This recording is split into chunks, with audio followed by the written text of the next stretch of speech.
I remember exactly where I was standing when my mother-in-law said it.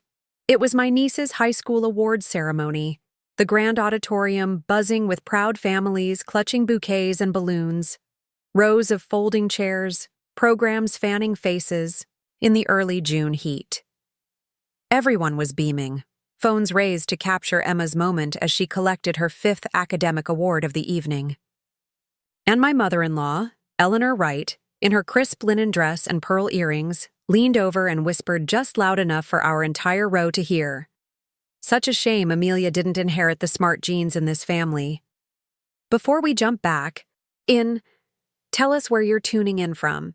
And if this story touches you, make sure you're subscribed. Because tomorrow, I've saved something extra special for you. I felt the blood rush to my face as my daughter stiffened beside me. Amelia, 16, and already so practiced at masking pain, kept her eyes forward, her expression carefully neutral. But I saw her hands clutch her program tighter, the paper crinkling under the pressure of words I knew had struck their target with perfect accuracy. I started to say something. What exactly? I'm not sure. But then Emma's name was called for another award, and the moment was swallowed by applause. What Eleanor didn't know, what none of them knew, was that Amelia had received a letter that morning.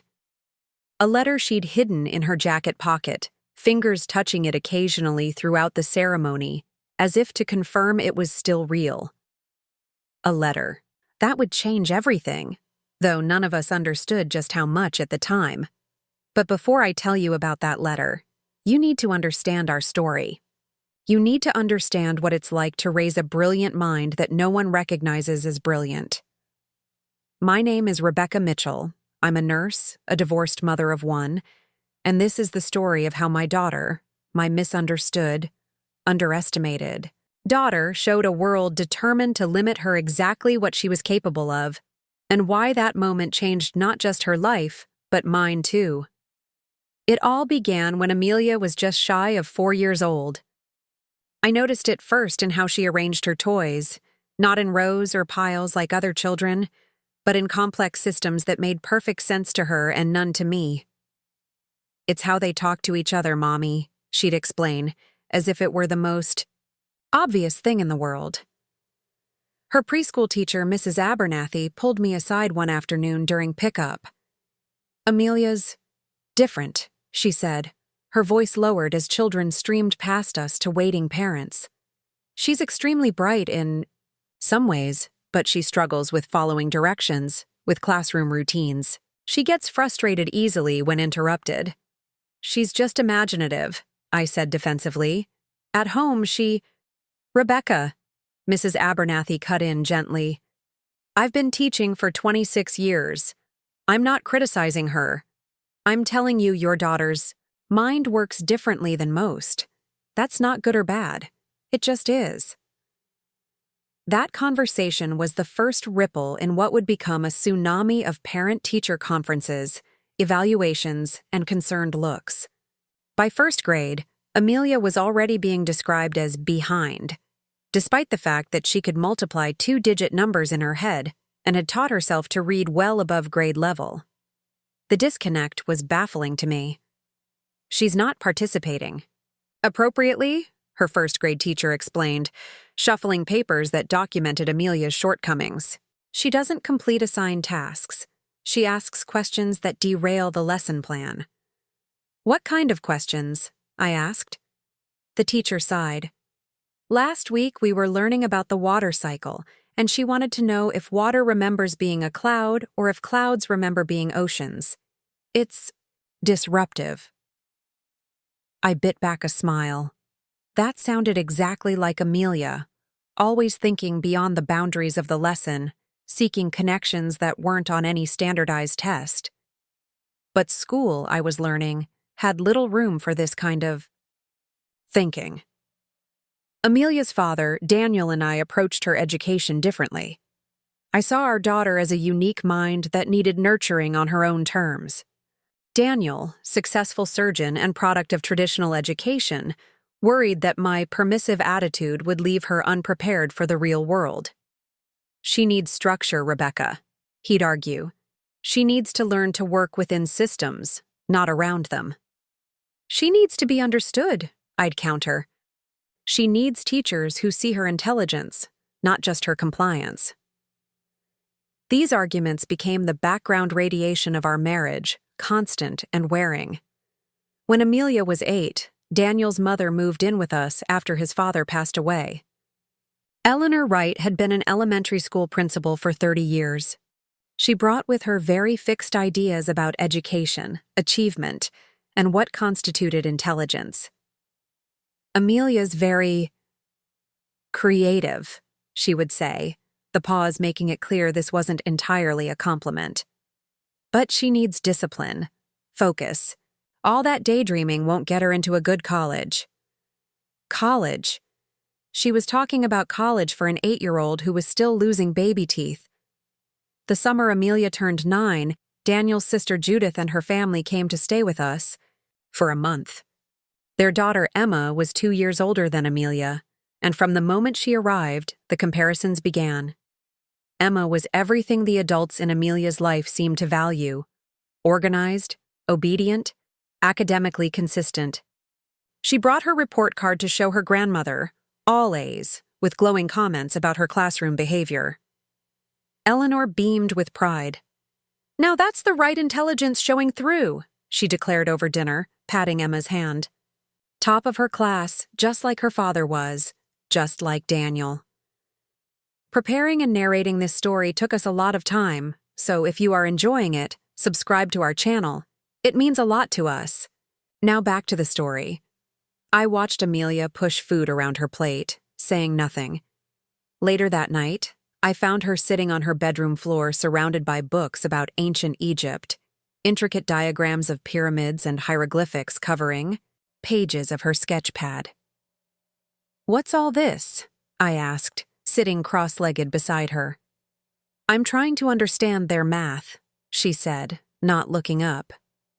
"The Egyptians built these massive structures without modern tools, which means they must have understood something about mathematics and engineering that was really advanced, right? But we act like ancient people weren't as smart as us."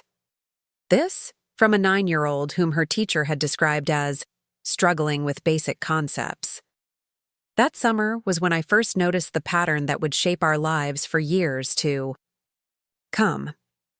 In family gatherings, at school functions, in casual conversations with friends or neighbors, Amelia was consistently overshadowed by her cousin.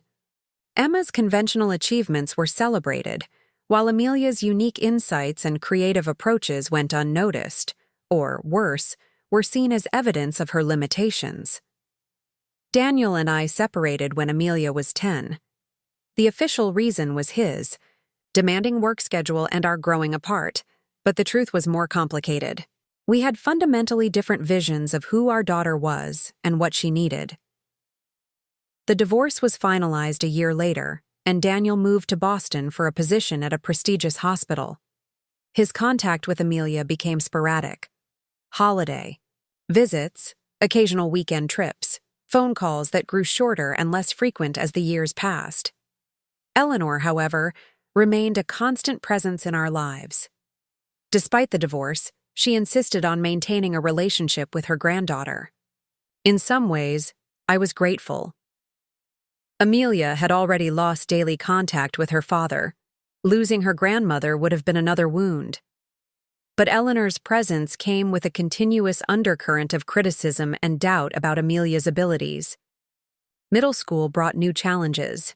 The educational system became less forgiving of different learning styles, more rigid in its expectations. Amelia's grades were inconsistent, brilliant work in subjects that captured her imagination, barely. Passing in those that didn't engage her unique way of thinking. Her standardized test scores were similarly puzzling. 99th percentile in some areas, shockingly low in others. The school counselor suggested testing for learning disabilities. The I results were inconclusive.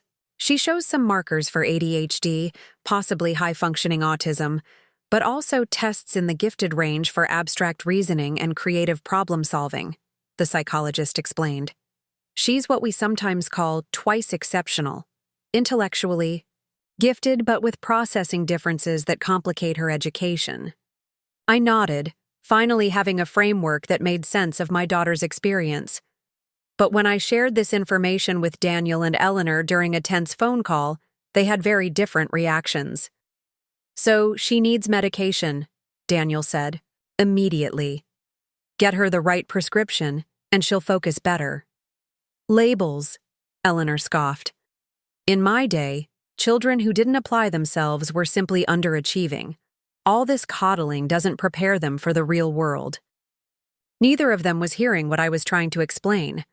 That Amelia's mind was exceptional, just not in ways that traditional education valued or understood. Meanwhile, Emma continued to excel in all the visible, measurable ways. She was class president, earned straight A's, and was being groomed for the Ivy League from her first day of high school. Family gatherings became increasingly difficult as the contrast between the cousins grew more pronounced. Emma's achievements were announced with fanfare. Amelia's interests were treated as quirky hobbies at best, concerning deficiencies at worst. When Amelia entered high school, I made a decision. I would stop trying to convince others of her brilliance and instead focus all my energy on helping her recognize it herself. We found strategies that worked with her learning style rather than against it. I advocated fiercely with teachers, explaining her unique cognitive profile, requesting accommodations not as special treatment, but as removing barriers to her natural intelligence. Some teachers got it. Her physics teacher, Mr. Castillo, recognized immediately what others had missed. "Amelia thinks like a theoretical physicist," he told me during a conference. "She sees patterns and connections that most people, including me, honestly, don't see until they're pointed out. But our educational system doesn't know what to do with minds like hers." Under his mentorship, Amelia flourished. She designed an independent study project exploring the relationship between quantum physics and consciousness that Mr. Castillo said was working at a college level. For the first time, I saw my daughter truly excited about school. But one teacher's recognition couldn't undo years of being misunderstood and underestimated. Amelia remained quiet in most classes, her confidence damaged by a lifetime of being told, directly and indirectly, that she wasn't smart enough, focused enough, or disciplined enough to succeed academically. The summer before Amelia's junior year, Emma was accepted to Princeton. The family celebration was lavish: dinner at an expensive restaurant, gifts, toasts, and endless discussion of Emma's bright future. Amelia sat through it all with the practiced smile she'd perfected over years of such gatherings. In the car ride home, she was quiet until we were almost home. "Mom," she said finally, staring out the window, "do you think I could ever get into a school like Princeton?" My heart ached. "I think you could get into any school that recognizes the kind of intelligence you have." "But that's not really an answer," she said softly. "Because most schools don't, right?" I couldn't lie to her. The traditional admissions process might be challenging, yes, but there are universities that value creative thinking, interdisciplinary approaches. We just need to find the right fit. She nodded, but I could see the doubt clouding her eyes. Years of comparison to her smarter cousin, of teachers who saw only her challenges and not her brilliance, of a family that measured intelligence by grades and test scores, it had all taken a toll. That fall, something shifted in Amelia. She began staying up late, working on a project she refused to discuss. She converted her bedroom closet into what she called her thinking space, with notes and diagrams covering the walls. When I asked about it, she would only say, "It's something important, Mom. I'll show you when it's ready." I respected her privacy, trusting that whatever she was working on was feeding her mind in ways her regular schoolwork often didn't. Her grades remained uneven, as in physics and English literature, C's and D's in subjects that failed to capture her imagination. Daniel called monthly, asking about her GPA, suggesting tutors, expressing concern about college applications that loomed on the horizon. I deflected as best I could, trying to protect Amelia's fragile academic self-esteem from her father's conventional expectations. In January of Amelia's junior year, Mr. Castillo approached me after a science fair where Amelia had presented a project on quantum entanglement. "Have you heard of the Banneker Scholarship at Columbia University?" he asked. I shook my head. "It's designed specifically for unconventional thinkers, students whose intelligence doesn't necessarily show up in their GPAs or standardized testing. It's incredibly competitive, only 5 awarded nationally each year, but it covers full tuition and includes mentorship with researchers doing cutting-edge work." He paused. "I think Amelia should apply." That night, I shared the information with Amelia, trying to contain my excitement, not wanting to pressure her. "Columbia," she repeated, her expression unreadable. "Like Ivy League Columbia?" "Yes, but this scholarship is different. It's looking for students who think differently, who make unusual connections. It's looking for minds like yours." She was quiet for a long moment. "Can I think about it?" I nodded, disappointed, but understanding her hesitation. After years of being told she wasn't enough, reaching for something so prestigious felt dangerous. 2 weeks later, I came home from a late hospital shift to find Amelia waiting up for me, surrounded by printouts about the Banneker Scholarship. "I want to apply," she said simply. The application process was unlike any traditional college application. In addition to transcripts and test scores, which the committee claimed to view as contextual information rather than determining factors, applicants needed to submit a portfolio demonstrating their unique thinking process. This could include research projects, creative works, or solutions to complex problems. The final component was an essay explaining how the applicant's mind worked and why traditional educational metrics might not capture their potential. Amelia threw herself into the application with an intensity I'd never seen before. She gathered her physics projects, her independent studies, her creative writing that blended science and philosophy. But the centerpiece of her application emerged from the mysterious project she'd been working on in her closet. A detailed theoretical framework for using quantum computing principles to address climate change, combining elements of physics, environmental science, economics, and systems theory in a way that crossed traditional disciplinary boundaries. Mr. Castillo reviewed it and was stunned. "This is graduate-level integration," he said. "I've never seen a high school student make these kinds of connections." The essay portion proved more challenging. Amelia struggled to write about herself, to articulate the value of a mind that had been consistently undervalued by traditional educational measures.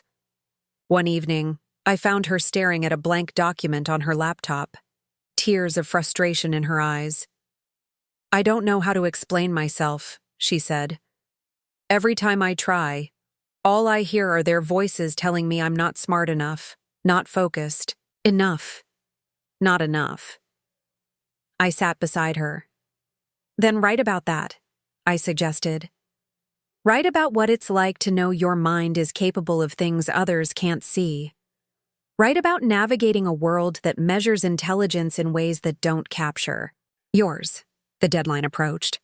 Amelia worked until the last possible moment, refining her application, second-guessing herself, fighting against years of internalized doubt.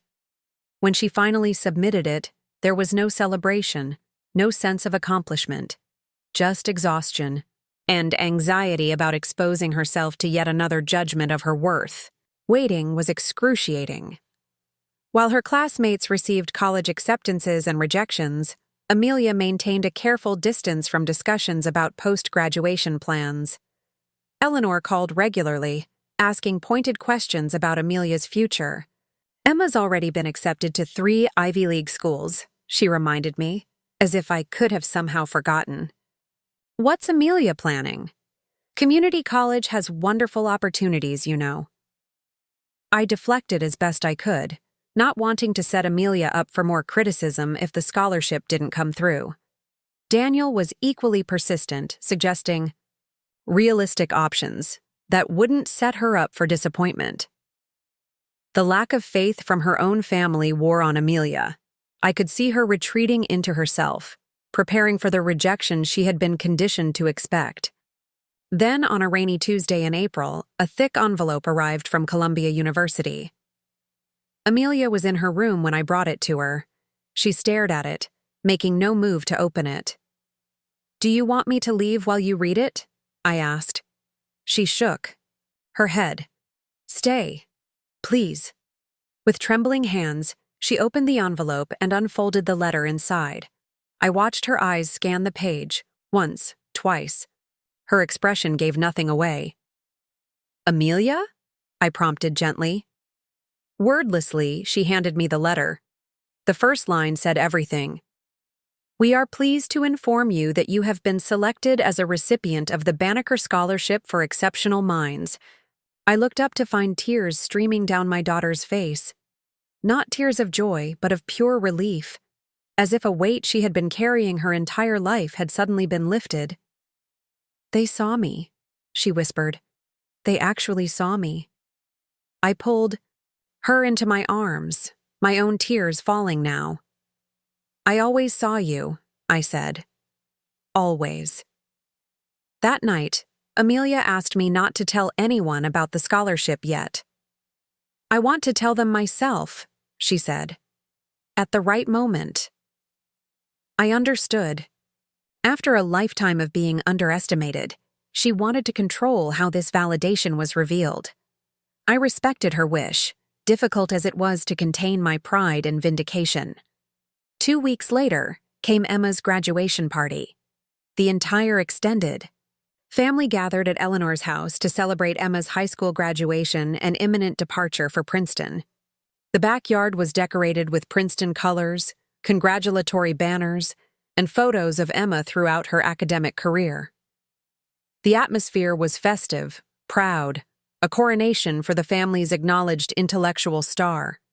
Amelia and I arrived, late, having debated whether to attend at all.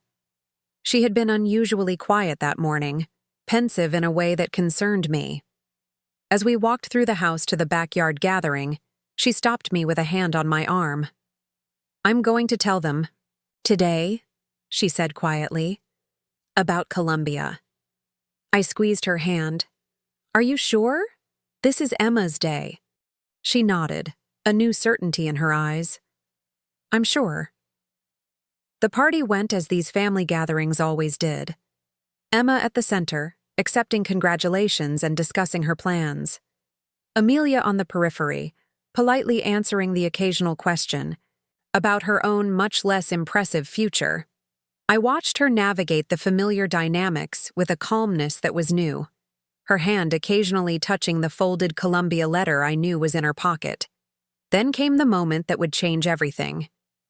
The afternoon sun slanted across Eleanor's immaculate backyard, casting long shadows across the Princeton orange decorations. Conversations hummed around tables laden with catered food, conversations about Emma's scholarship package, her planned pre-med track, which freshman seminars she'd register for. I watched Amelia from across the lawn, noting how she stood, slightly apart from the clusters of relatives, a glass of lemonade clutched in her hand like a shield. My phone buzzed with a text from Daniel, who couldn't attend due to a medical conference. "How's it going? Is A behaving?" Even from hundreds of miles away, his primary concern was whether Amelia was conforming, fitting in, not disrupting the celebration of her cousin's success. I slipped the phone back into my pocket without responding. Eleanor appeared at my elbow, her perfectionist smile firmly in place. "Rebecca, I've been meaning to ask, has Amelia made any decisions about next year? Time's running out for fall applications to the technical program at Riverside Community." I sipped my wine to hide my expression. "She's considering her options." "Well," Eleanor patted my arm with practiced sympathy, "not everyone is cut. out for a 4-year college. Emma was just exceptional from the start. Do you remember when she was 4 and could already read chapter books? Her preschool teacher said she'd never seen anything like it. I did remember. I also remembered Amelia at 4, not reading fluently yet, but building complex structures with her blocks that incorporated principles of physics she couldn't possibly have understood consciously. Structures that her preschool teacher had knocked down because cleanup time isn't optional even for dreamers. Before I could respond, Eleanor's attention was captured by the arrival of Emma's high school principal. She hurried off to ensure he received a proper welcome, leaving me alone with my simmering thoughts.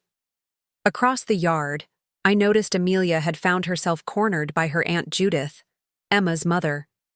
Even from a distance, I could read the familiar tension in my daughter's shoulders, the way her fingers played with the hem of her blouse, a self-soothing gesture I'd seen countless times during difficult family gatherings. I started toward them, protective instincts flaring, but Amelia caught my eye and gave the smallest shake of her head. She wanted to handle this herself. I respected her silent request, but positioned myself close enough to overhear their conversation. Community college really can be a great stepping stone, Judith was saying, her voice sweetened with false encouragement. My dental hygienist started there, and now she has a wonderful career. So stable. Amelia nodded politely. I'm sure. That's true. And you know, there's always vocational training. The world needs skilled trades. Not everyone can be academic like Emma. I watched my daughter absorb these words that echoed years of similar dismissals, subtle and not so subtle reminders of her perceived inadequacy. But something was different today. Instead of shrinking, instead of offering the perfunctory smile that had become her armor, Amelia stood a little straighter. Actually, she began, but was interrupted by the sharp clinking of silver against crystal. All heads turned toward the center of the patio where Eleanor stood, ready to make her announcement. If I could have everyone's attention, please. Eleanor's voice carried across the yard with the practiced authority of a former school principal. I'd like to invite you all to gather round so we can properly toast our graduate. The guests obediently moved toward the main table where Emma stood beside her grandmother, radiant in a summer dress the exact shade of Princeton orange. Whether this was coincidence or careful planning, I couldn't say, but nothing about Eleanor's orchestrations was ever truly left to chance. As many of you know, Eleanor continued once everyone had assembled, our Emma is not just graduating with top honors, but headed to Princeton University this fall with a merit scholarship. She paused for the appreciative murmurs to subside. In our family, academic excellence has always been a core value. My late husband and I dedicated our lives to education, and nothing would have made him prouder than seeing his granddaughter carry on that tradition of intellectual achievement. My gaze drifted to Amelia, who stood at the edge of the gathered circle. Her expression remained neutral, but I saw her hand slip into her pocket where I knew the Columbia letter waited. So please join me in raising a glass, Eleanor continued, lifting her crystal flute, to Emma Wright, Princeton class of 2026, who has proven that with the right focus, discipline, and natural intelligence, truly exceptional achievements are possible. To Emma, chorused the assembled guests. I raised my glass automatically, years of ingrained politeness overriding my growing discomfort. Across the circle, I saw Amelia raise hers too, her eyes meeting her cousin's with what appeared to be genuine goodwill. Despite everything, I knew Amelia didn't resent Emma herself, only the system of evaluation that had elevated one form of intelligence while dismissing another. After the toast, guests began to disperse back to their conversations. Eleanor set down her glass and beckoned to Amelia. Amelia, dear, come here a moment. Dr. Thornton was just asking about your plans, and I realized I don't actually know what you've decided. My stomach clenched. Dr. Thornton was Eleanor's oldest friend, a retired university dean known for his outspoken views on academic standards and the decline of rigor in modern education. This was no innocent inquiry. Amelia crossed to her grandmother, her movements deliberate, unhurried. I followed, positioning myself nearby. "Well, I've been considering my options," Amelia said carefully. "Eleanor tells me you've had some challenges with traditional academics," Dr. Thornton said, looking at Amelia over his glasses with what he probably thought was kind interest. "Nothing to be ashamed of. University isn't for everyone. What are your strengths, young lady?" I watched emotions flicker across my daughter's face. Momentary hurt, resignation, then something new, determination. "Actually," Amelia said, her voice quiet but clear, "I've recently made a decision about college." Eleanor's eyebrows lifted in surprise. "Oh? You didn't mention anything to me. Is it the technical program at Riverside?" "No." Amelia reached into her pocket and withdrew the folded letter. "I've been selected for the Banneker Scholarship at Columbia University. It's a full tuition scholarship for students with unconventional thinking patterns and interdisciplinary approaches to problem solving." The silence that followed was absolute. Eleanor's mouth opened and closed without sound. Dr. Thornton's bushy eyebrows shot toward his hairline. From the corner of my eye, I saw Emma take a step closer, her expression unreadable. "Columbia," Eleanor finally managed. "The Columbia University? In New York?" Amelia nodded, unfolding the letter and holding it out. "Yes, the Ivy League one." Dr. Thornton took the letter with visible skepticism, scanning it quickly, his expression shifting from disbelief to confusion. "The Banneker Scholarship. I've heard of this. It's extraordinarily competitive. 5 recipients nationally each year," Amelia confirmed, a hint of pride finally breaking through her careful composure. Eleanor reached for the letter, reading it with increasing disbelief. "But your grades, your test scores." The selection committee was more interested in my research proposal combining quantum computing principles with climate science, Amelia explained, and my essay about how traditional educational metrics often fail to capture certain types of intelligence.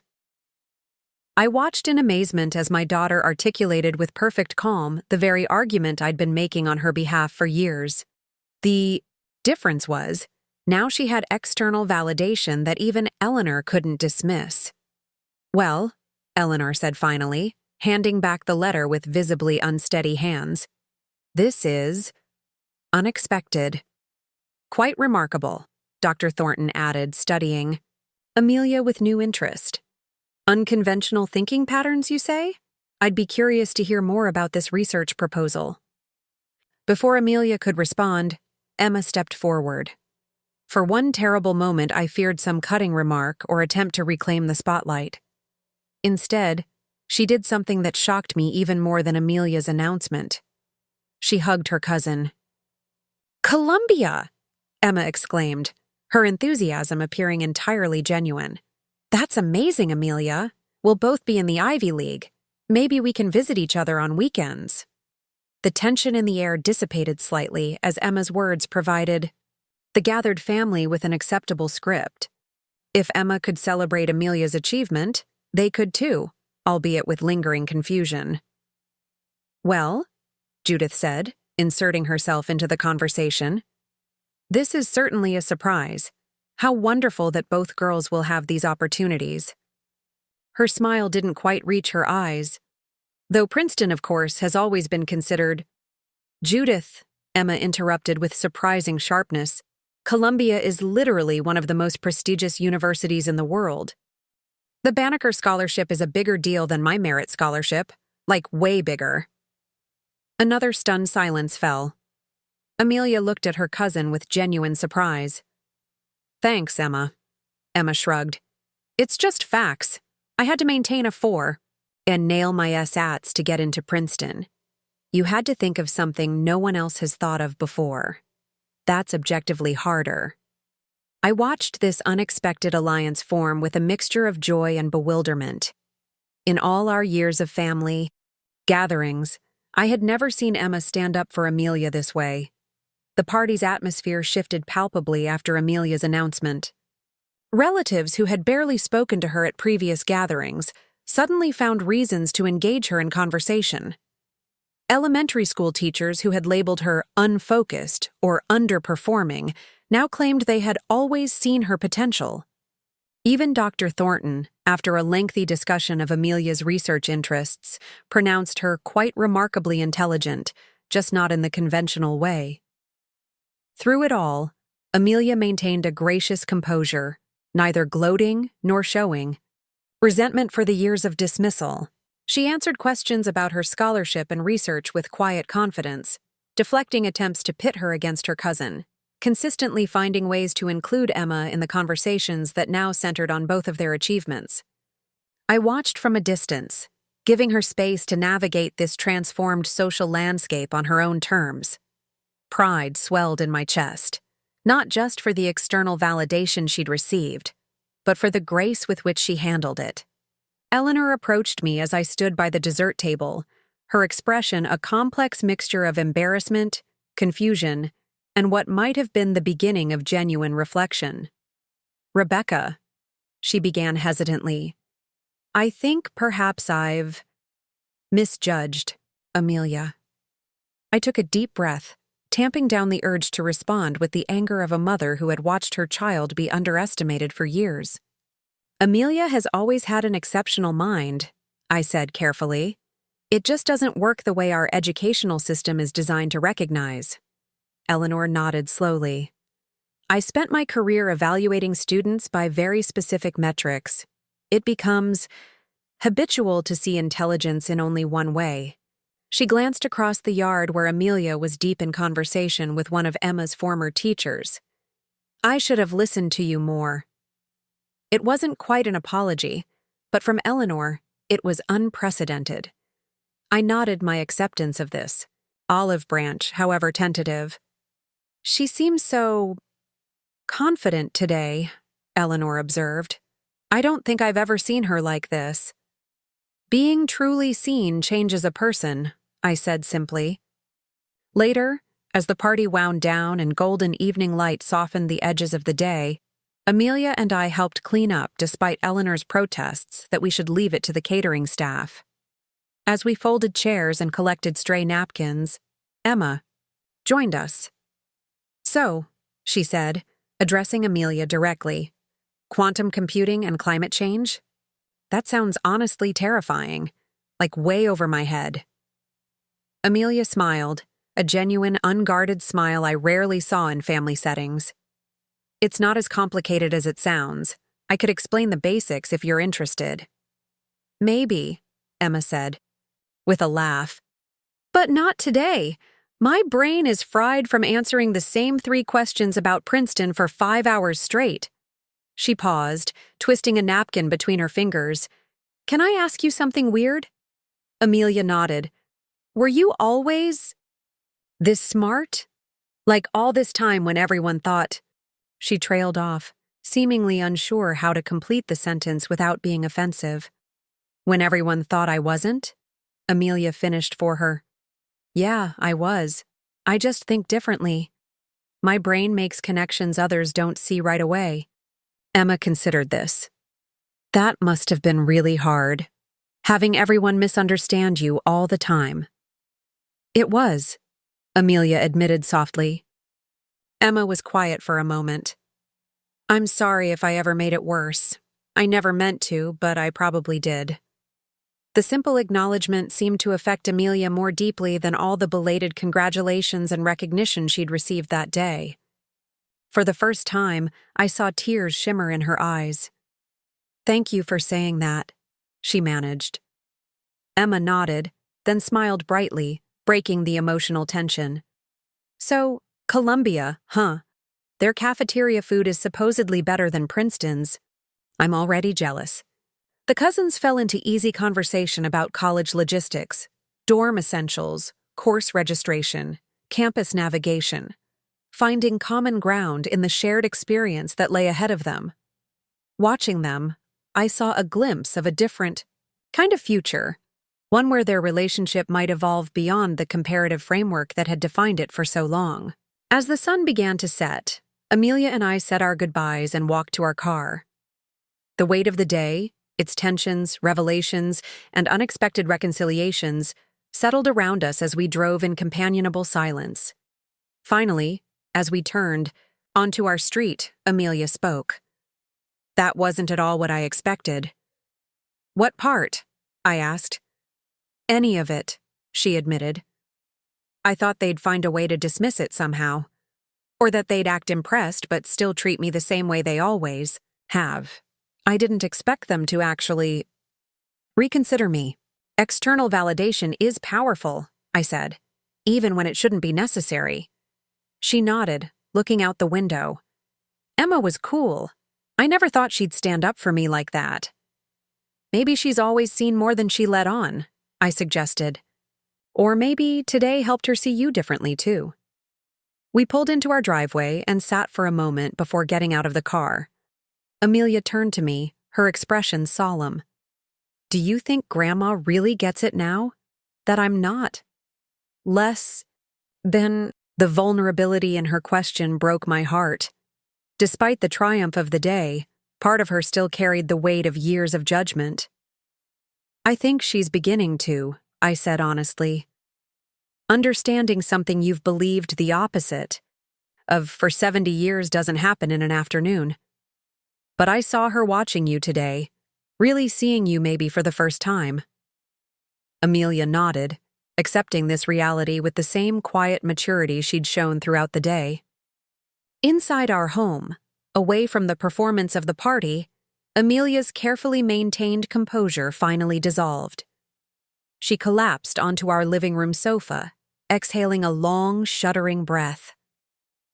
"That was the hardest thing I've ever done," she confessed. Standing there, announcing it, knowing they all thought I wasn't capable. I sat beside her, taking her hand. "You were magnificent. I've never been prouder." I kept thinking about all those years.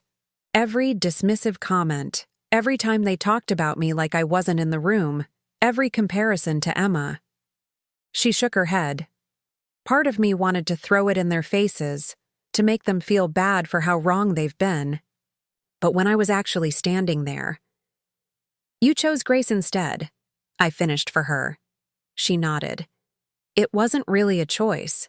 I just knew I didn't want to be like them, measuring people's worth by a single standard." In that moment, I realized my daughter had achieved something far more profound than academic recognition. She had developed a sense of self-worth that transcended external validation. The Columbia letter had opened a door, but Amelia had already built the foundation of her own confidence, quietly, steadily, despite years of being underestimated. "Mom?" she said after a long silence. "Yes?" "Thank you for always seeing me, even when no one else did." Tears pricked my eyes. "I always will." Later that night, as Amelia slept, I sat in our darkened kitchen, thinking about the journey that had brought us here. My phone lit up with a text from Daniel. "Eleanor called. Is it true about Columbia?" I typed back a simple yes and set the phone aside, not interested in his belated enthusiasm or explanations for his lack of faith. Tomorrow would bring new challenges, practical preparations for Amelia's transition to Columbia, ongoing navigation of family dynamics forever altered by today's revelation, the continuing work of helping Amelia trust in her own exceptional mind. But tonight, I allowed myself to feel the pure, uncomplicated joy of watching my daughter stand in her truth and be finally, belatedly, recognized for exactly who she was, not who others had tried to make her be. The letter from Columbia hadn't made Amelia smart enough. She had always been enough. The letter had simply made others capable of seeing what had always been right in front of them, and what I had seen from the very beginning, a brilliant mind that moved through the world in its own unique rhythm, making connections others couldn't see, finding patterns in the spaces between conventional understanding. As mothers, we don't need external validation to know our children's worth. We see it in the quiet moments, in the questions that have no easy answers, in the thinking that moves sideways when everyone else is moving forward. We recognize brilliance even when it doesn't fit the standard measures, even when report cards and test scores tell a different story, even when family gatherings become exercises in hidden pain. I thought about all the mothers out there, sitting at kitchen tables like mine, advocating for children whose intelligence doesn't fit neatly into boxes, whose talents aren't captured by traditional metrics. I hoped they would hold on to the truth I had finally seen vindicated today, that there are many forms of brilliance in this world, and that sometimes the quietest minds contain the most revolutionary ideas. Tomorrow, Amelia would wake up to a world that suddenly valued the very qualities it had previously dismissed. But the true victory wasn't in gaining others' approval. It was in the strength she had developed through years of being underestimated, the resilience that had allowed her to continue believing in her own mind despite every external message, telling her it wasn't enough. That strength would serve her long after the initial glow of recognition faded. It would carry her through challenges that lay ahead, the rigors of university study, the inevitable setbacks and failures that come with taking intellectual risks, the ongoing work of translating her unique thought processes into forms others could understand. The Columbia letter hadn't created Amelia's exceptional mind. It had simply created an opportunity for it to be recognized, valued, and developed. The true journey of self-discovery, of finding her voice, of using her unique perspective to address problems others couldn't solve, was just beginning. And wherever that journey led, I would be there. Not as the mother of an underestimated child, but as the mother of a young woman who had finally been seen for exactly who she was. A young woman who, by simply standing in her truth with quiet confidence, had changed not only her own future, but perhaps changed how those around her understood intelligence itself. That night, as moonlight filtered through kitchen blinds and the house settled into silence, I made a quiet promise to myself and to my daughter. This was only the beginning of what her remarkable mind would achieve. And this time, the world would be watching. Late August arrived with the kind of sweltering heat that made the air shimmer above the pavement. The Columbia University campus sprawled before us, its stately buildings rising from the morning haze like something from another time. Amelia stood motionless on the main quad, her face tilted upward to take in Butler Library's imposing facade, her expression a mixture of awe and trepidation. "It's really real," she whispered, half to herself. "I'm really here." I squeezed her hand. "You earned this, every bit of it." The past 3 months had been a whirlwind of preparation, both practical and emotional. After Emma's graduation party, the family dynamics had shifted in unexpected ways. Eleanor had called weekly, her initial skepticism about Amelia's scholarship, gradually giving way to cautious enthusiasm. She'd sent books about Columbia's history, newspaper clippings about scientific breakthroughs in quantum computing, even a handwritten letter expressing how the Banneker Scholarship had opened her eyes to different forms of academic excellence. It wasn't a complete transformation. Eleanor still occasionally made comments revealing her traditional view of intelligence, but it was a beginning. She was trying, perhaps for the first time, to understand her granddaughter on Amelia's own terms rather than measuring her against predetermined standards. Daniel's reaction had been more complicated. Initial disbelief had given way to pride, but a pride tinged with discomfort at having so thoroughly misjudged his own daughter's capabilities. "I should have seen it," he'd admitted during a rare moment of vulnerability over the phone. "I was looking at report cards when I should have been looking at how her mind works." Now, standing on the campus that would be Amelia's home for the next 4 years, I felt the weight of the journey that had brought us here. All the parent-teacher conferences where I'd insisted that my daughter's mind worked differently, but Brilliantly, all the family gatherings where I'd watched her shrink beneath the weight of others' limited perceptions, all the late nights I'd sat with her as she struggled with assignments designed for minds unlike her own. "Mom?" Amelia's voice drew me back to the present. "I'm scared." The admission surprised me. Since the scholarship announcement, Amelia had projected a confidence I'd rarely seen before, navigating the sudden attention and respect from family members with remarkable poise. Now, in the shadow of Columbia's imposing architecture, I glimpsed, again, the vulnerability that years of being underestimated had cultivated. "What scares you?" I asked gently. She looked around at the campus, at the students moving purposefully between buildings. What if it was a mistake? What if I get here and they realize I'm not what they thought I was? What if I can't actually do this? I recognized the fear immediately. Imposter syndrome, that insidious voice that whispers you don't belong. You fooled everyone. You'll be exposed as a fraud. For Amelia, who had spent years being told explicitly and implicitly that she wasn't smart enough, this fear ran particularly deep. I guided her to a bench beneath a sprawling oak tree. "Do you remember Mrs. Abernathy from preschool?" Amelia looked confused by the apparent non sequitur. "Vaguely. She had those glasses with the chain, right?" I nodded.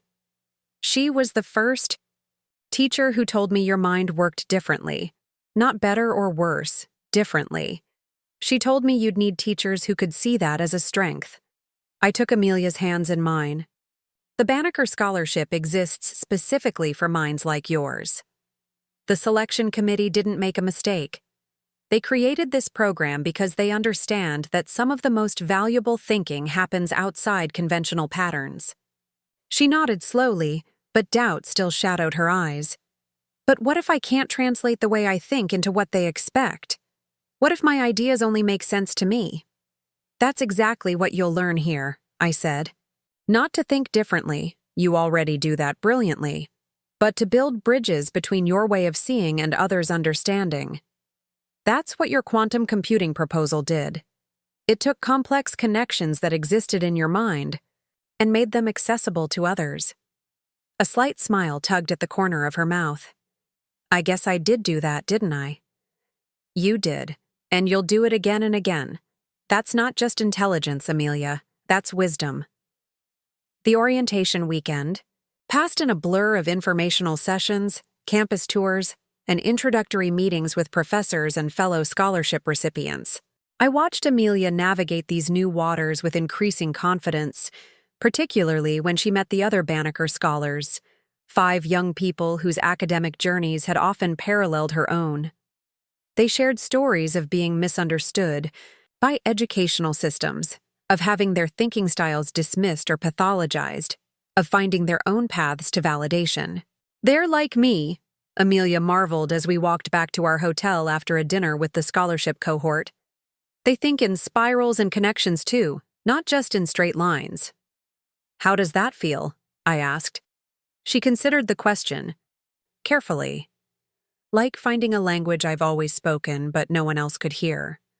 And suddenly meeting people who speak it too." The metaphor struck me as perfectly apt. For years, Amelia had been trying to communicate in a language few understood, contorting her natural thought patterns to fit standardized expectations. Now, she had found not only peers who shared her cognitive approach, but mentors who valued it. The morning I was scheduled to leave, we sat in a small cafe near campus, both avoiding acknowledging the approaching goodbye. Amelia stirred her coffee. Absently, her thoughts clearly elsewhere. "What are you thinking about?" I prompted. "I talked to Emma last night," she said. "She starts at Princeton next week." I nodded, waiting for her to continue. "She told me she's been nervous too, which I didn't expect. She said she's always felt pressure to be the smart one, to never show weakness or confusion." Amelia looked up at me. I never realized she might have her own struggles with all the expectations.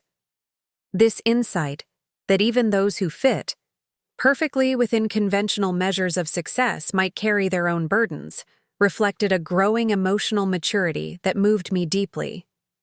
Amelia wasn't just finding her own place in the academic world. She was developing a more nuanced understanding of the human experience around her. Everyone has their own journey, I said, even when it looks effortless from the outside. She nodded thoughtfully. We're going to try to visit each other during the semester, compare notes on the Ivy League experience. She smiled. Emma and Amelia, Columbia and Princeton? Who would have thought? I would, I said simply. I always knew you belonged in any room where ideas matter. As we walked back toward her dormitory, Amelia grew quiet again. When we reached the imposing entrance to Hamilton Hall, she stopped and turned to me, her expression suddenly serious. I need to say something before you go. Anything, I said, bracing myself for more fears or anxieties about the transition ahead. Instead, she surprised me. Thank you for fighting for me. All those years when teachers and family and even Dad thought I wasn't smart enough or focused enough or whatever enough. You never stopped believing that my mind worked exactly the way it was supposed to. Tears pricked my eyes. Amelia? No, let me finish, she insisted. I've been thinking about this a lot. About how different my life might have been if you hadn't pushed back against every person who tried to put my brain in a box it didn't fit in. If you hadn't found teachers who got me, if you hadn't explained me to myself when I didn't understand why I couldn't just think like everyone else. She took a deep breath. I wouldn't be standing here at Columbia if you hadn't done that. And it wasn't just about finding this scholarship or getting into this school. It was about helping me believe that different didn't mean deficient. That the way my mind works isn't wrong, just rare. The emotion in her voice, the clarity of her understanding, left me momentarily speechless. In all our years of navigating this journey together, Amelia had never articulated so precisely what our relationship had meant to her developing sense of self. I didn't do anything special, I finally managed. I just saw you. Really saw. You and when others were only seeing what they expected to see. That is special, Amelia insisted. It changed everything for me. Later, after final hugs and promises to call, I walked alone toward the campus exit, each step feeling heavier than the last. Leaving my daughter, this extraordinary young woman who had fought so hard to be recognized for her unique brilliance, was harder than I had anticipated. Not because I feared for her success. I had complete faith in her abilities to thrive in this environment designed for minds like hers. The difficulty came from realizing that a chapter of our journey together was ending. For 17 years, I had been Amelia's primary advocate, the buffer between her unconventional thinking and a world that didn't quite know what to make of it. I had translated her to others, and others to her, helping bridge the gap between her perception and mainstream expectations. Now, she would continue that journey largely without me, developing her own strategies for navigating a world that simultaneously valued innovation while often being suspicious of truly innovative minds. As I reached the campus gates, a message buzzed on my phone. It was from Daniel. How did move-in go? Is she settled? I stared at the screen, composing and deleting several responses before settling on simple truth. She's exactly where she belongs. 3 months later, I sat in our kitchen on a chilly November evening, reviewing patient charts from the hospital while waiting for Amelia's weekly call. When my phone rang, I answered eagerly, hungry as always for news of her college experience. Mom! Her voice burst through the speaker, vibrant with excitement. You won't believe what happened. Tell me everything, I said, setting aside my work. Professor Thorne wants to include my quantum computing framework in a paper he's submitting to the Journal of Computational Physics. He said it offers a perspective that could open new avenues of research. Pride surged through me. Amelia, that's incredible. Your first academic publication as a freshman? Co-publication, she corrected, always precise. But yes, and there's more. The department is sponsoring 5 students to attend the International Quantum Computing Symposium in Geneva this spring, and Professor Thorne recommended me. As she continued sharing details about the opportunity, I closed my eyes, letting her enthusiasm wash over me. This was what we had fought for all those years, not just academic recognition, but the chance for Amelia to apply her unique cognitive approach to problems that mattered, to have her intellectual contributions valued rather than dismissed. And Emma's coming to visit next weekend, Amelia was saying when I tuned back in. She says Princeton is intense, but she's doing well. We're going to explore the city together. That sounds wonderful, I said, still marveling at how their relationship had evolved since that pivotal graduation party. How are your other classes going? Amelia's response revealed both the challenges and triumphs of her first semester. Some professors immediately recognized and valued her unconventional thinking. Others required more education about her approach. Her fellow Banneker scholars had become a tight-knit support system, each bringing their own cognitive diversity to their shared experiences. She'd even started a study group specifically for students whose thinking didn't align with traditional academic structures. We call ourselves the tangential thinkers, she explained with a laugh, because we never approach problems directly. We spiral in, make unexpected connections, see patterns others miss. I love that, I said. You're creating a community. Like the one you tried to create for me growing up, she said quietly. Now I'm doing it for myself and others like me. After we hung up, I sat in the dim kitchen, reflecting on how far we'd come from those early parent-teacher conferences where Amelia's different way of thinking had been framed solely as a deficit. Now, that same cognitive style was being recognized as potentially groundbreaking in quantum computing research, worthy of inclusion in academic publications and international symposiums. The journey hadn't been easy. There had been tears and frustrations, moments of doubt and despair. There had been teachers who couldn't see past their rubrics, family members who measured intelligence by narrow standards, a society that often conflated academic compliance with intellectual capacity. There had been the constant, exhausting work of advocating for a child whose brilliance expressed itself in ways the educational system wasn't designed to recognize. But there had also been moments of profound joy. The teacher who recognized Amelia's unique gifts, the scholarship committee that valued her unconventional approach, the professors who now sought her perspective precisely because it differed from mainstream thinking. Most importantly, there had been Amelia herself, developing resilience and self-understanding that would serve her long after academic accolades faded. A week before Christmas, I received an unexpected call from Eleanor. Our relationship had remained cordial if somewhat distant since Amelia began at Columbia, with occasional updates and carefully neutral conversations.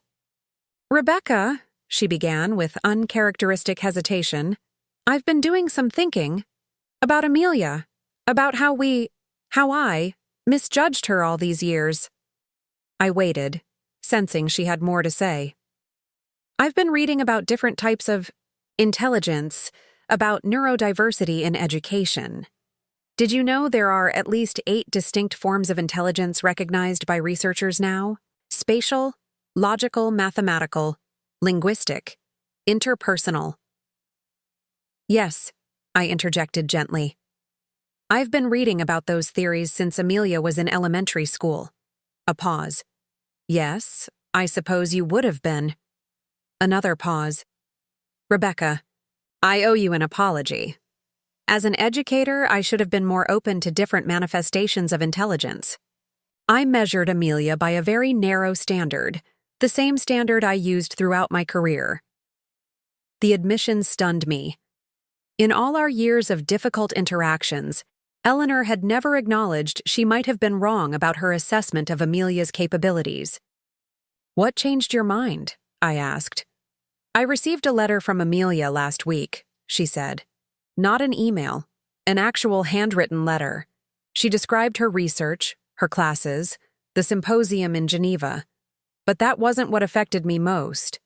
She wrote about how being underestimated had shaped her, how she'd internalized others' limited perception of her capabilities. Eleanor's voice wavered slightly. She wrote that for years, she believed what we all told her, that she wasn't smart enough, that her mind worked incorrectly. And then she wrote, "But I don't blame you, Grandma. You were using the measuring tools you'd been given. I just needed different tools to be measured correctly." I closed my eyes, imagining Amelia writing those words, extending grace to the very people whose judgments had caused her such pain. It was so essentially her. Thoughtful, compassionate, seeing beyond the immediate to larger patterns and contexts. "She's an extraordinary young woman," I said simply. "Yes," Eleanor agreed.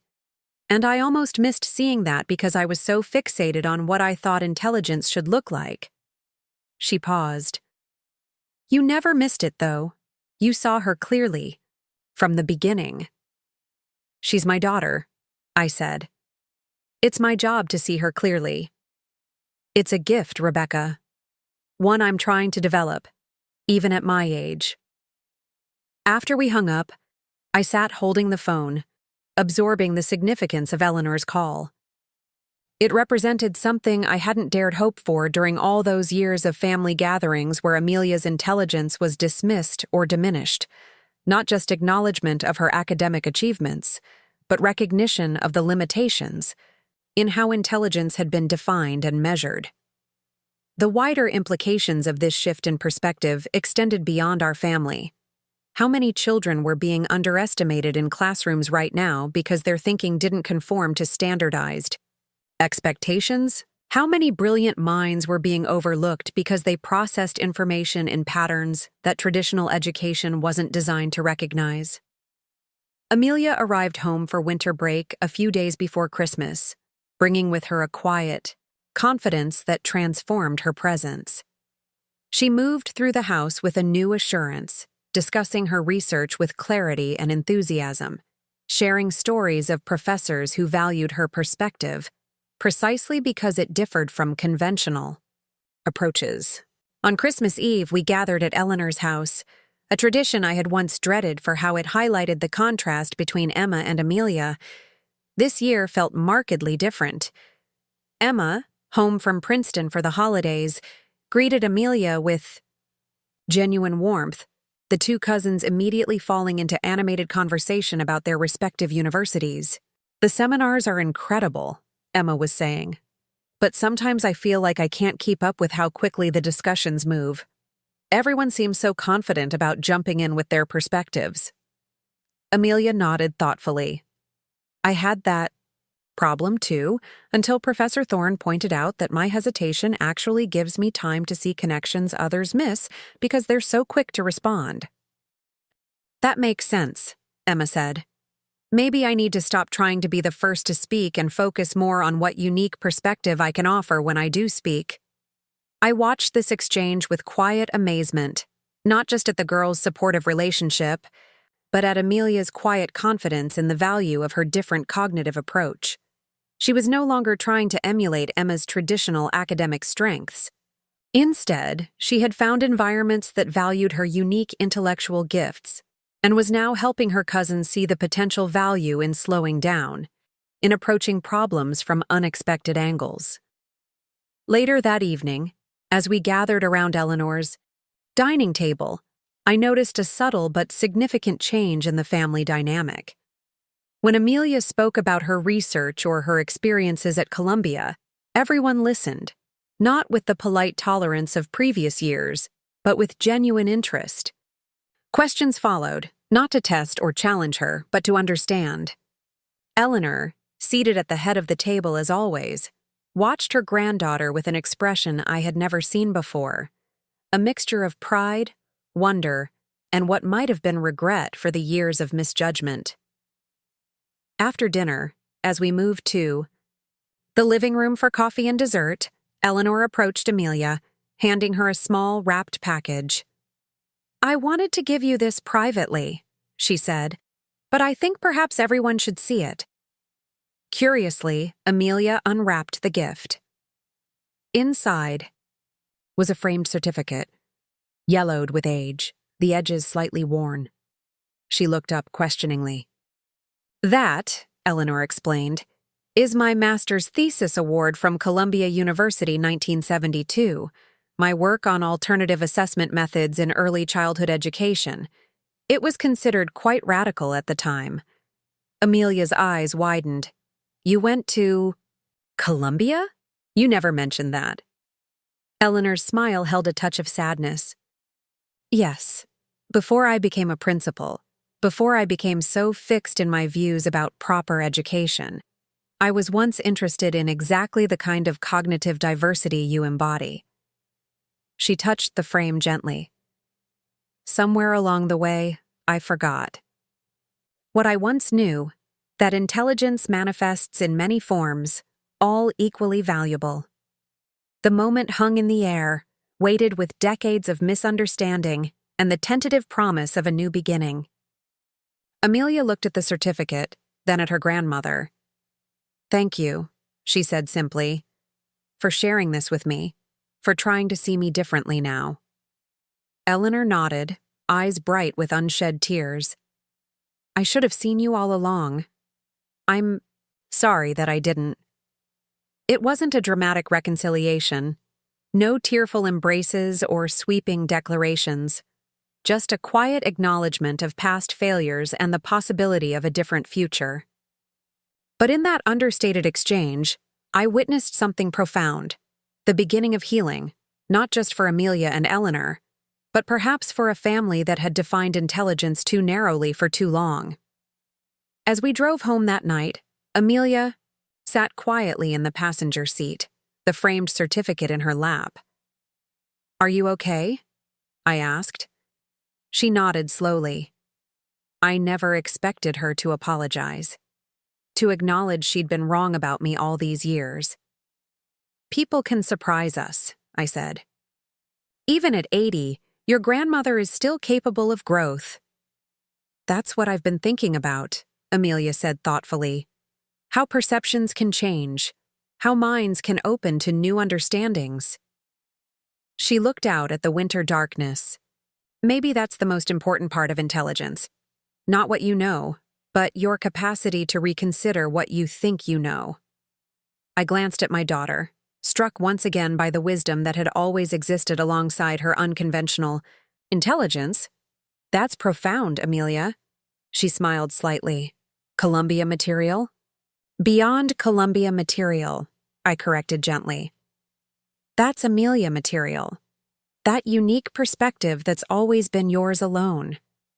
We drove on through the quiet streets, the warmth of her smile illuminating more than just the darkened car.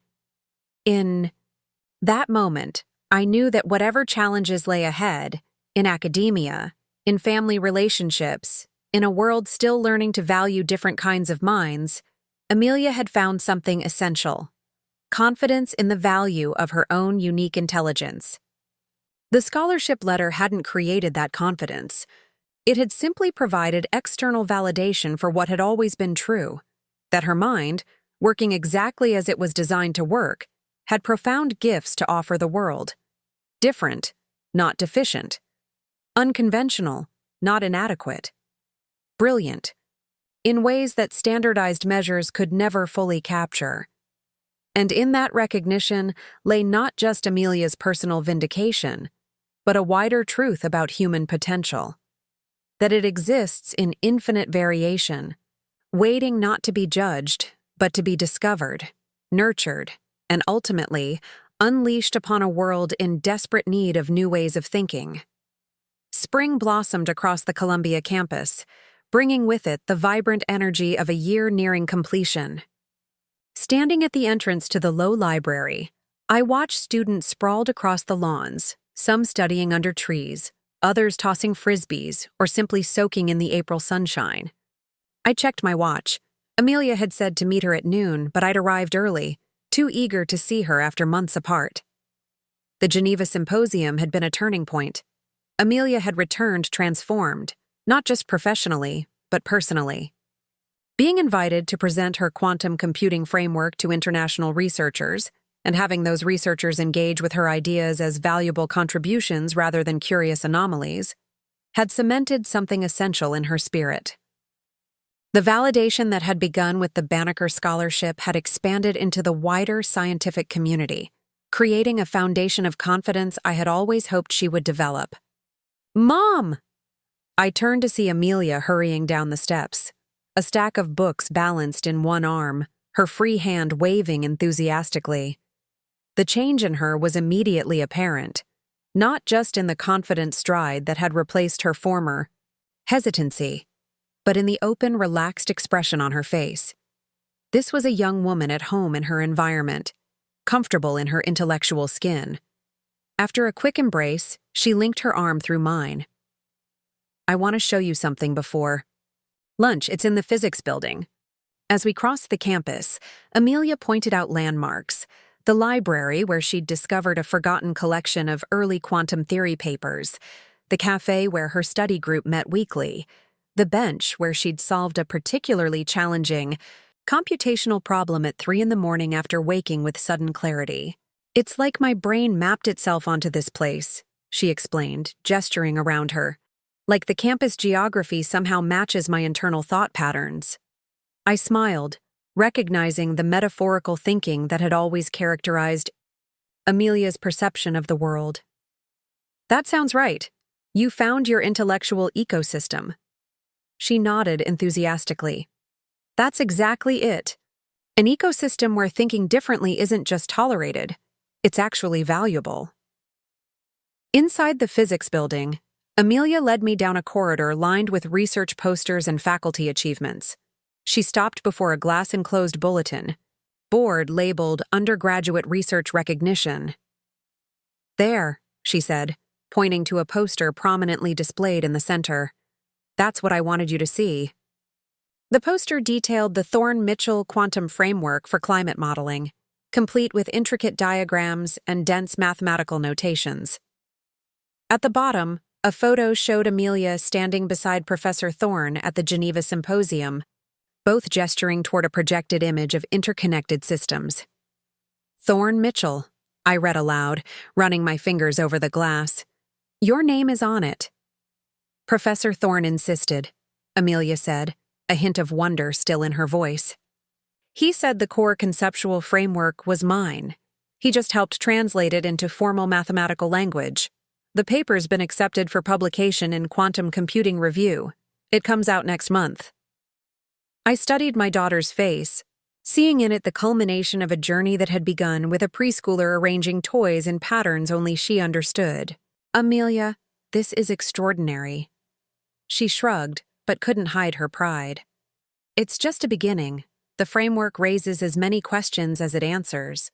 But that's what good science does, right? Opens doors to new questions." We continued to the campus cafe where Amelia had made lunch reservations. As we settled at a corner table, I noticed several students wave or nod to her in recognition.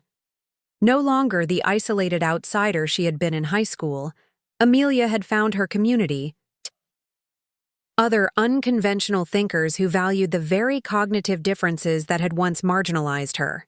"So," I said as we studied our menus, "how does it feel to be Dr. Mitchell in the making?"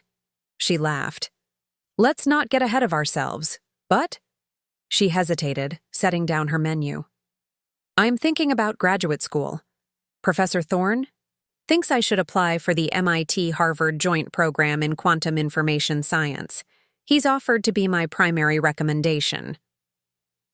The casual way she mentioned this extraordinary opportunity, a program so competitive that it accepted only 3 students annually, spoke volumes about how her self-perception had evolved. No longer did she question whether she belonged in elite academic spaces. Now she was simply considering which would best nurture her specific intellectual gifts. "That sounds perfect for you," I said, meaning it completely. Amelia nodded, then surprised me with her next words. "I've been thinking a lot about Emma lately." "Oh? How is she doing at Princeton?" "She's doing well, academically. Amelia twirled her water glass thoughtfully. But she called me last week, pretty upset. She's been questioning her major, whether pre-med is really what she wants or just what everyone expects.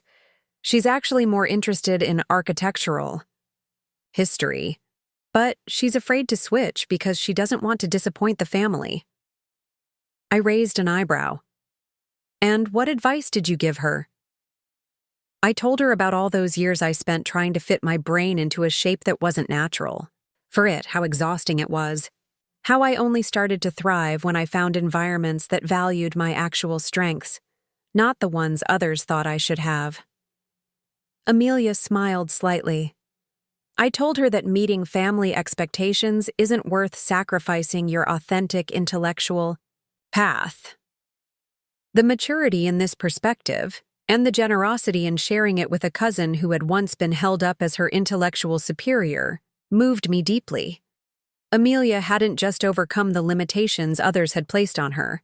She was now helping others recognize and challenge the limitations they placed on themselves. That's wise counsel, I said. How did she respond? She's talking to her advisor about adding some architectural history courses next semester. Baby steps. Amelia shrugged. But I think it helped her to hear from someone who knows what it's like to deviate from the family's definition of success. After lunch, we strolled through campus toward the quantum computing lab where Amelia had been conducting research. Along the way, she shared stories about her fellow Banneker scholars, Zach, whose synesthetic perception allowed him to visualize mathematical equations as color patterns, Maya, whose nonlinear thinking had led to a breakthrough in algorithmic design, Tyler, whose autism gave him unique insights into repetitive quantum functions. We're all different, she explained, but that's precisely what makes the cohort so valuable. We see things from angles others miss. Together, we create this amazing cognitive diversity that approaches problems from multiple perspectives simultaneously.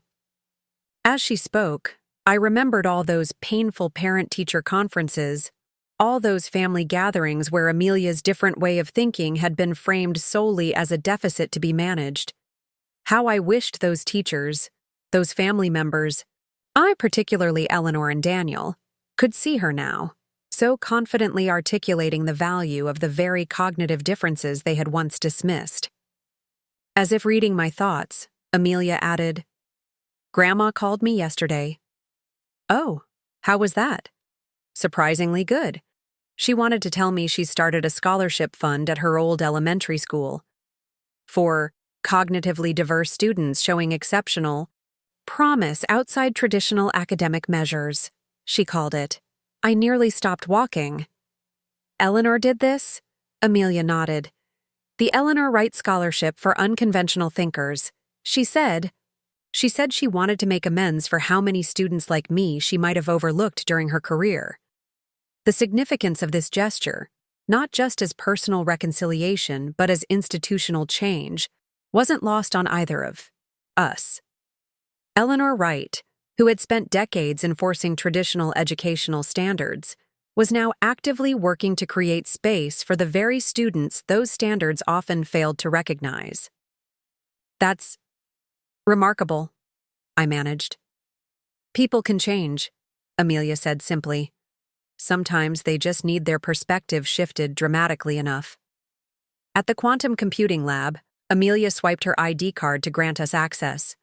Inside, the space hummed with energy, both electrical and intellectual. Graduate students and professors worked at advanced computer stations, while whiteboards covered with equations and diagrams lined the walls. In one corner, a three-dimensional holographic display rotated a complex molecular structure. "This is where I spend most of my time," Amelia explained, leading me to a workstation in the corner. "My team is working on applying the framework to methane reduction strategies. The computational modeling suggests we could achieve a 17% more efficient capture rate than current methods." As she walked me through her research, explaining complex concepts with remarkable clarity, I was struck by the seamless integration of her unusual cognitive style with rigorous scientific methodology. The same mind that teachers had once labeled unfocused and disorganized was now making connections that could potentially impact global climate strategies. The difference wasn't in Amelia's inherent capabilities. Those had always been extraordinary, but in finding an environment that recognized and valued her unique approach. Professor Thorne says we need cognitive diversity in science, Amelia continued, her eyes alight with passion. Standard thinking produces standard solutions. But the problems facing our world today, climate change, quantum information security, artificial intelligence integration, they're not standard problems. They require minds that see patterns others miss, that make connections across domains, that approach problems from unexpected angles. Minds like yours, I said quietly. She nodded, unembarrassed by the acknowledgement of her gifts. And minds like my fellow Banneker scholars. We all think differently in our own ways. Together, we approach problems from multiple non-standard perspectives simultaneously. After touring the lab, we sat on a bench in the courtyard outside, enjoying the late afternoon sunshine. Amelia had a theory seminar in an hour, but wanted to spend the remaining time together. There's something else I've been working on, she said, suddenly looking slightly nervous. A side project, not related to my research. Tell me about it, I encouraged. She pulled out her tablet and opened a document titled Beyond Standard. Metrics, Recognizing and Nurturing Cognitive Diversity in Educational Settings. It's a curriculum framework, she explained, for identifying and supporting students with non-standard cognitive approaches in mainstream classrooms. I've been collaborating with 2 education professors here and a cognitive psychologist from NYU. I scrolled through the document, recognizing immediately what Amelia had created. A systematic approach to what I had tried to advocate for her throughout her early education, but backed by research data and neurocognitive theory. The pilot program starts in 3 New York schools next fall, she continued. Simple interventions that help teachers recognize different types of intelligence and adapt their assessment methods accordingly. Her voice grew more animated as she explained the specifics: alternative evaluation techniques, cognitive style identification tools, classroom modifications that supported neurodiversity while maintaining academic rigor. This is extraordinary, I said, genuinely impressed. You're potentially changing how schools identify and nurture different kinds of intelligence. Amelia nodded, her expression thoughtful. I keep thinking about all the kids like me, sitting in classrooms right now, believing they're not smart enough because their minds work differently. What might they achieve if even one teacher learned to see their actual capabilities instead of just their compliance with standardized expectations? I thought of all the parents sitting in parent-teacher conferences like the ones I had endured, trying to advocate for children whose intelligence expressed itself in ways the system wasn't designed to measure. How many brilliant minds had been discouraged? How many unique perspectives lost because they didn't fit neatly into educational boxes? You could change lives with this, I said softly. That's the hope. She took back the tablet, looking at her work with a mixture of determination and humility. It won't fix everything, but it might create more spaces where cognitive differences are seen as valuable variations rather than deficiencies to overcome. Later, as I prepared to leave campus, Amelia walked me to the main gate. The setting sun cast long shadows across the historic buildings, giving the scene a timeless quality. Generations of thinkers had walked these paths before, and generations would follow, each contributing their unique perspective to humanity's collective knowledge. I have something for you, Amelia said, reaching into her bag. She handed me a small wrapped package. Inside was a framed photograph of Amelia at the Geneva Symposium, gesturing toward her presentation slide while surrounded by attentive scientific luminaries. Beneath the photo was a handwritten note. To my mother, who saw me clearly when others saw only what they expected to see. who fought for my mind when others tried to force it into shapes it was never meant to take, who believed in my intelligence long before anyone else recognized it. Everything I achieve begins with you believing I could. Love, Amelia. Tears welled in my eyes as I read her words. Amelia. She hugged me tightly. I mean it, Mom. Every word. I wouldn't be here without you. We stood together at the threshold between campus and the wider world, between Amelia's past as a misunderstood child and her future as a recognized intellectual force. In that moment, I felt the full circle of our journey, from preschool concerns to cutting-edge quantum research, from family dismissal to academic celebration, from a child struggling to believe in her own mind to a young woman confidently changing how others might understand different kinds of intelligence. I'm so proud of you, I whispered. Not just for your achievements, but for who you've become. Someone who uses her experiences to create paths for others, who sees her past struggles not as wounds, but as wisdom to share. Amelia smiled, her eyes bright with purpose. That's what happens when someone believes in you until you learn to believe in yourself. You want to create that for others. On the train ride home, I held the framed photo in my lap, thinking about the long arc of Amelia's journey, and my own alongside her.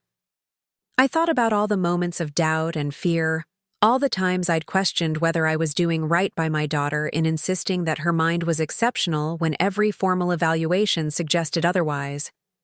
I thought about the courage it took for Amelia to persist in environments that consistently undermined her confidence, to maintain her unique way of thinking when every system pressured her to conform. But mostly, I thought about what this journey had taught me about the nature of intelligence itself, that it exists in infinite variations, that standardized measures capture only its most easily quantifiable manifestations, that some of the most valuable thinking happens outside conventional patterns, in connections and perspectives that standardized tests can never assess. I remembered Eleanor's recent phone call, her voice tinged with regret as she confessed, I wonder how many Amelias I missed during my career. How many extraordinary minds I labeled as deficient simply because they didn't think the way our system expected them to think. It was a question worth asking, not to assign blame, but to create change. How many potential breakthroughs never happened because the minds capable of making them were discouraged early on? How many unique perspectives were lost because they didn't conform to standardized expectations?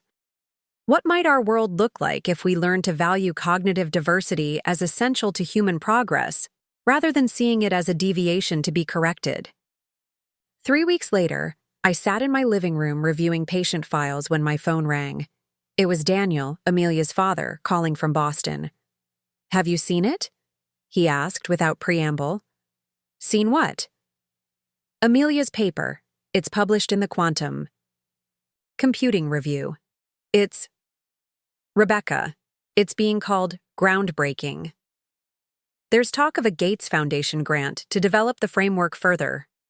I smiled at his obvious amazement. Yes, I've seen it. She sent me an advance copy last week. A pause. Why didn't she send me one? The question carried more weight than its simple words suggested. The recognition of years of missed connection, of a father who had consistently underestimated his daughter's capabilities. Perhaps because you're only now beginning to see what she's always been capable of, I suggested gently. Another pause, longer this time. I got it wrong, didn't I? All those years I thought she just wasn't applying herself, wasn't focused enough. I thought you were making excuses for her. You saw what you expected to see, I said, neither accusatory nor absolving. Most people did. But you didn't. His voice had softened. You saw something different. I saw Amelia, I said simply. Not who I thought she should be, but who she actually was. The conversation continued, Daniel asking questions about Amelia's research, her plans for graduate school, her curriculum project for cognitively diverse students. He was trying, in his way, to understand the daughter he had misunderstood for so long. It was a beginning, tentative, but real. After we hung up, I walked to my home office where I'd framed Amelia's published paper alongside her elementary school artwork, imaginative creations that teachers had once dismissed as off-topic, but that now revealed early signs of the pattern recognition and cross-disciplinary thinking that made her quantum computing framework so innovative. The journey from that little girl arranging toys in complex systems to the young scientist making contributions to quantum computing theory had not been a straight line. It had been filled with detours and obstacles, with moments of doubt and despair. But through it all, one thing had remained constant: the extraordinary mind that saw connections others missed, that approached problems from unexpected angles, that thought not in linear progressions, but in complex, interconnected systems. That mind had always been brilliant. The difference now was that the world had finally developed the tools to recognize its brilliance. Later that evening, I received a text from Amelia. Professor Adler from MIT visiting campus tomorrow to discuss my application to the joint program. Trying not to freak out, wish you were here. I smiled at her enthusiasm, at the mixture of confidence and nervousness that characterized this new phase of her journey. I typed back, "You've got this. Just be your brilliant self, the self you've always been." Her response came quickly. "Thanks, Mom, for everything. For seeing me before I could see myself." As I set down the phone, I thought about all the parents out there advocating for children whose intelligence didn't fit standardized molds, all the teachers trying to recognize brilliance in its less conventional forms, all the young people struggling to believe in minds that worked differently from expected norms. Amelia's story wasn't just about one young woman's journey from being underestimated to being celebrated. It was about the broader recognition that intelligence manifests in countless ways, that cognitive diversity enriches our collective understanding, that some of our most valuable thinking happens outside conventional patterns. The Columbia letter had opened a door, but Amelia's own extraordinary mind had created the path forward, a path that now promised to open doors for others like her, for all the differently thinking minds that might otherwise go unrecognized and undeveloped. In that recognition lay not just personal vindication, but a more profound truth about human potential: that it exists in infinite variation, waiting not to be standardized, but to be discovered, valued, and ultimately unleashed upon a world in desperate need of new ways of thinking about our most pressing challenges. Amelia's mind had always been smart enough. The world was just finally learning how to see it. Up next, you've got 2 more standout stories right on your screen. If this one hit the mark, you won't want to pass these up. Just click and check them out. And don't forget to subscribe and turn on the notification bell so you don't miss any upload from us.